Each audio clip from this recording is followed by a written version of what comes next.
रणजितसिंह मोहिते पाटील भाजपचे आमदार कुठे दिसत नाहीत. ना तुतारीकडे दिसतात ना भाजपकडे दिसतात. वास्तविक भाजपच्या स्टेजवर दिसायला पाहिजे होते. मग आज गावाची बदनामी होत असताना आमदार म्हणून गावचे सुपुत्र म्हणून त्यांची जबाबदारी होती काहीतरी भूमिका घ्यायची.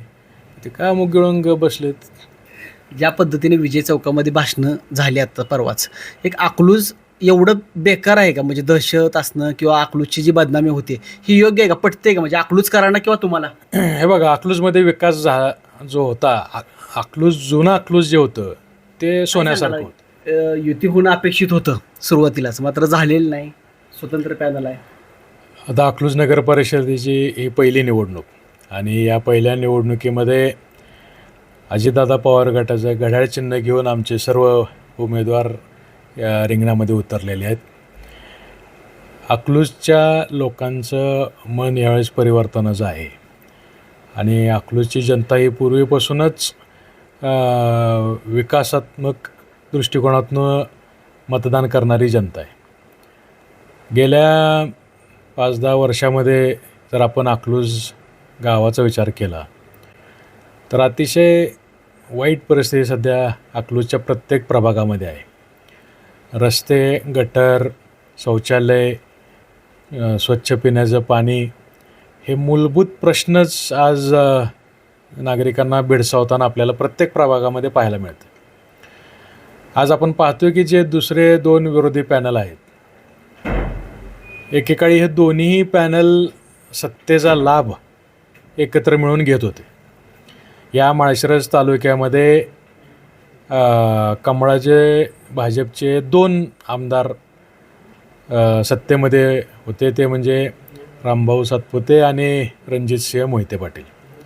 रामभाऊंना माळशिरस तालुक्यातल्या लोकांनी निवडून दिलं होतं आणि भारतीय जनता पार्टीने रणजितसिंह मोहिते पाटलांना विधान परिषद दिली होती. पण अकलूजच्या जनतेवरती या दोघांनी अन्याय केला. दोघेही आमदार, दोघेही सत्तेतले पक्षाचे आमदार, महाराष्ट्रात राज्यात भाजपची सत्ता, असं असतानासुद्धा 5-5 वर्ष अकलूजच्या जनतेकडे दुर्लक्ष करून त्यांना साधा एका वॉर्डचा, एका प्रभागाचा सुद्धा विकास करता आला नाही. ही दुर्दैवी परिस्थिती सध्या अकलूजच्या जनतेची आहे. आणि त्यामुळे अकलूजच्या जनतेची आज भावना आहे की या दोघांनाही नैतिक अधिकार राहिलेला नाही पक्ष मागण्याचा, मत मागण्याचं. आज आपण पाहतो की इतके वर्ष एक हाती सत्ता ग्रामपंचायतची स्वतःच्या हातामध्ये असून सुद्धा ज्यांनी विकास केला नाही ती मंडळी आज पवारसाहेबांच्या राष्ट्रवादीतनं त्यांचं पॅनल उभं आहे.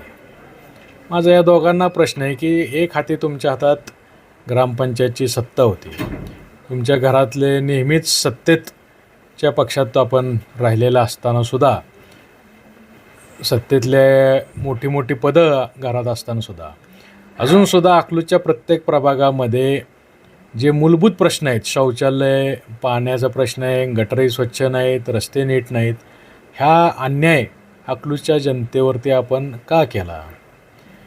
आणि त्यामुळे आज अकलूजची जनता ही जागृत झालेली आहे आणि जनतेला असं ह्या अन्यायाच्या विरोधात लढा देण्यासाठी अजितदादांच्या माध्यमातून त्यांना एक पर्याय अकलूजच्या जनतेला मिळालेला आहे. अजितदादा हे शब्दाचा पक्का असा नेता म्हणून त्यांची ओळख आहे. अर्थ खात्याचे मंत्री आहेत, उपमुख्यमंत्री आहेत. आणि अजितदादांच्या नेतृत्वाखाली बारामती, पिंपरी चिंचवड सारख्या शहरांचा जर आपण विकास बघितला तर ते इतर शहरांना हेवा वाटेल असा विकास त्यांनी केलेला आहे.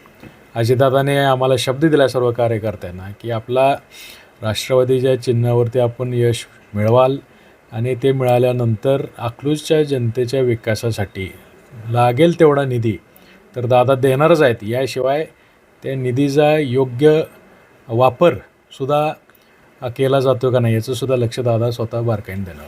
दादा, आपण जर पाहिलं तर अकलूजमध्ये प्रामुख्यानं मोहिते पाटील आणि मोहिते पाटील विरोधक, तसं म्हटलं तर प्रॉपर अकलूज जर म्हटलं तर शिवरत्न विरुद्ध प्रतापगड असं आत्तापर्यंत एक लढत होती, तुम्ही लढत होता.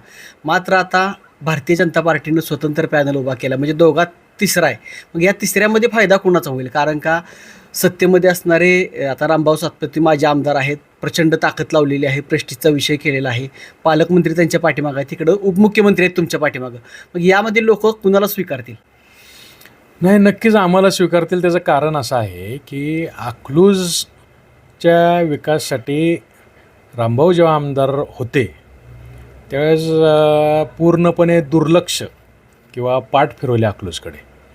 म्हणजे आज जे मुद्दे रामभाऊ भाषणातनं मांडतायत, अकलूजच्या जनता आज त्यांना विचारते की मग हे तुम्ही आमदार असताना ह्या गोष्टी का केल्या नाहीत? जर दहशत होती तर 5 वर्ष तुम्ही आमदार होता, आदरणीय फडणवीस साहेब गृहमंत्री होते, मग 5 वर्षी तुम्हाला दहशत दिसली नाही का?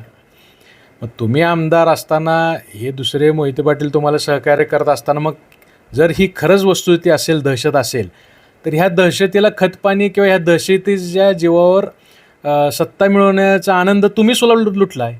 ह्याच्यामध्ये तुम्ही सुद्धा त्याचं भागीदार आहात. आणि दुसरा विषय आहे विकासाचा. आता आज रामभाऊ आमदार नाहीत, तुम्ही आमदार होता, सत्तेत होता, त्यावेळेस अकलूजला का निधी आणला नाही? आज तुम्ही अकलूजमध्ये राहायची गोष्टी करता, आनंद आहे, उलटं तुम्ही येऊन राहावं.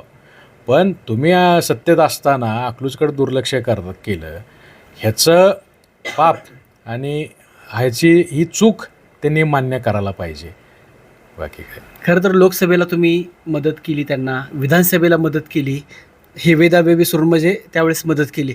कशासाठी असं? म्हणजे त्या पॅनलमध्ये जर घेतलं असतं आत्ताच्या, तुम्ही देखील अलायन्स करायला 2 पावलं घ्यायला पाठीमागं तयार होता, कारण का एक राष्ट्रवादी किंवा हे युतीचंच हे होतं.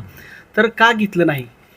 आता का घेतलं नाही मला माहीत नाही, पण शेवटी कसं असतंय, ओव्हर कॉन्फिडन्स कुठं तर टाळी एका हाताने वाजत नाही. गरज कुठल्याही गटबंधन होण्यासाठी गरज ही एक फार महत्त्वाचा विषय असतो. गरज वाटली नसावी. पण फटका यामध्ये महायुतीला बसणार नाही, भाजपला बसणार, महायुतीला बसणार नाही, भाजपला नक्कीच बसेल. आणि याचा फटका तुतारीला बसेल. कारण पूर्वी गटबंधन हे यांचं होतं, म्हणजे भाजपमध्ये ही सगळीच मंडळी एकत्र होती. आज रणजितसिंह मोहिते पाटील भाजपचे आमदार कुठं दिसत नाहीत, ना तुतारीकडे दिसतात ना भाजपकडे दिसतात. वास्तविक भाजपच्या स्टेजवर दिसायला पाहिजे होते. मग आज गावाची बदनामी होत असताना आमदार म्हणून, गावचे सुपुत्र म्हणून त्यांची जबाबदारी होती काहीतरी भूमिका घ्यायची, ते का मुग गिळून बसलेत. ज्या पद्धतीने विजय चौकामध्ये भाषणं झाली आता परवाच, एक अकलूज एवढं बेकार आहे का? म्हणजे दहशत असणं किंवा अकलूजची जी बदनामी होते ही योग्य आहे का? पटते का? म्हणजे अकलूजकरांना किंवा तुम्हाला? हे बघा, अकलूजमध्ये विकास जो होता, अकलूज जुनं अकलूज जे होतं ते सोन्यासारखं होतं.